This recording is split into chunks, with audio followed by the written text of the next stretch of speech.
We'll guide you through how to set up the Asana HubSpot integration. If you find this helpful, consider subscribing and liking the video. First, open your web browser and go to the Asana website. Log into your account if you haven't already.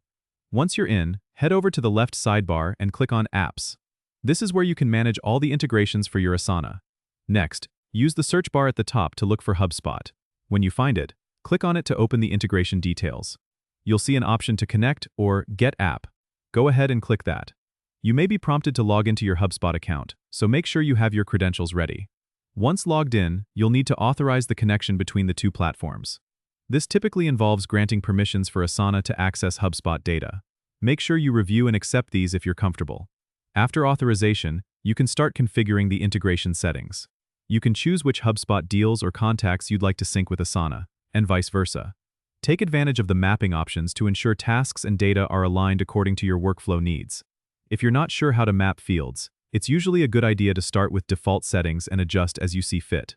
After setting up the initial configuration, test the integration by creating a task in Asana and checking if it reflects correctly in HubSpot.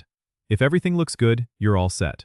If you encounter any issues, check the integration settings again or consult the help section in either Asana or HubSpot. Don't forget to subscribe and comment if this helped you out.